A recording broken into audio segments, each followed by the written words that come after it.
Crônicas do Amanhecer, por Feijão Centro Espírita Allan Kardec de Balneário Gaivota, 13 de setembro de 2020. Pandemia leva brasileiros a reinventar o luto por seus mortos. Parte 0.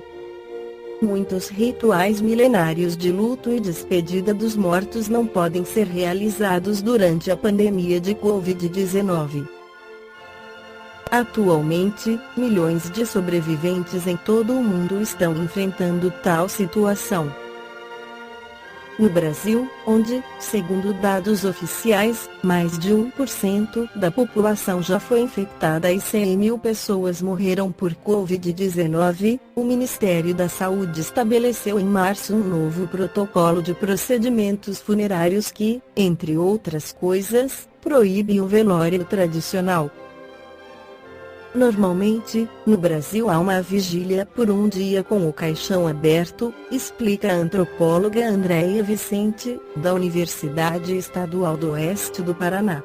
No velório, é como que os parentes e amigos se reúnam em volta do caixão e compartilhem o sofrimento pela perda, contam histórias, mas também conversam com o falecido, o tocam, explica a especialista.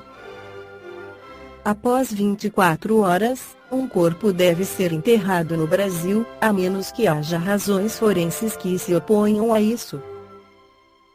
Existem ritos semelhantes em quase todos os países. Também na Alemanha, frequentemente os mortos são expostos com o caixão aberto. Reuniões maiores normalmente ocorrem numa cerimônia funeral separada, geralmente com o caixão fechado imediatamente antes e depois do funeral. Mas o funeral costuma ocorrer 2 semanas após a morte. A data em que esses elementos ocorrem é irrelevante, segundo a psicóloga e consultora em questões de luto Elaine Alves. O mais importante, ela ressalta, é que eles ocorram. Ver o cadáver, perceber que o ente querido não reage nem às palavras nem ao toque, tudo isso ajuda a realmente perceber a morte. E isso facilita muito o processo de luto. No entanto, esses ritos são atualmente proibidos no Brasil, especialmente se os mortos foram infectados com o coronavírus. No hospital, eles são colocados no caixão dentro de um saco plástico. Os parentes só veem o caixão fechado. Quando muito. Andréia Vicente afirma que as diretrizes da administração dos cemitérios determinam se parentes podem chegar perto do caixão antes do sepultamento. Alguns sobreviventes relatam coveiros muito atenciosos. Outros nem tiveram tempo para uma oração antes que as primeiras pás da terra caíssem no caixão. Uma mulher considerou isso uma degradação de seu falecido marido, afirma a especialista, que realiza muitas entrevistas sobre o assunto para seus estudos. Em vista do número particularmente grande de corpos que são enterrados diariamente no Brasil, os municípios às vezes são forçados a tomar medidas amargas. Em Manaus, os caixões deveriam ser empilhados em sepulturas. Mas após protestos, essa ideia foi rapidamente descartada, e os mortos foram enterrados lado a lado, em valas comuns, mas com túmulos separados identificados. Em São Paulo, os corpos também são enterrados à noite. A perda inesperada de um ente querido é mais comum para brasileiros do que europeus, mesmo sem pandemia. 50 mil pessoas foram assassinadas a cada ano nos últimos 10 anos, ou seja, quase 240 homicídios por milhão de pessoas.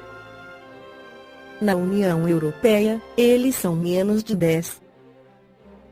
O número de mortes no trânsito no Brasil é 4 vezes maior que na UE em relação à população.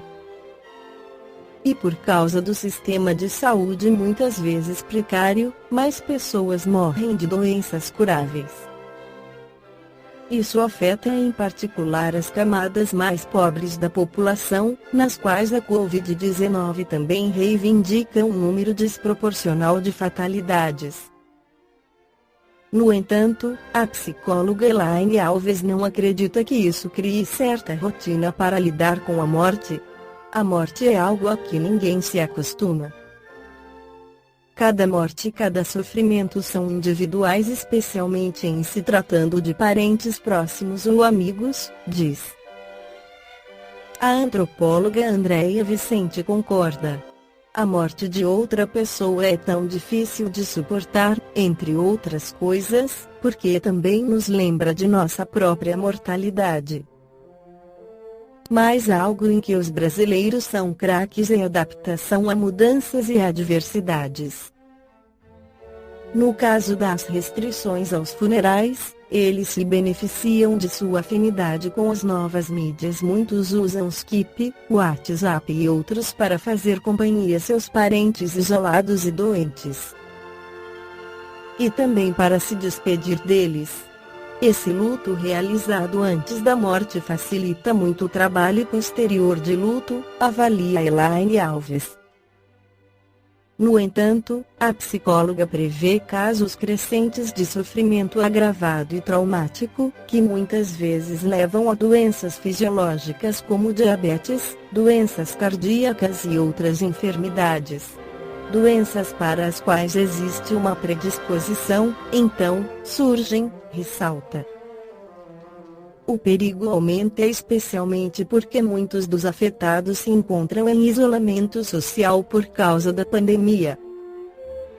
Os contatos sociais são um importante pilar do luto. Nesse caso também, conforme a assessora de luto, a internet pode oferecer ajuda em vez de recorrer à igreja. As pessoas podem celebrar as tradicionais missas sétimo dia e de um mês pelas redes digitais.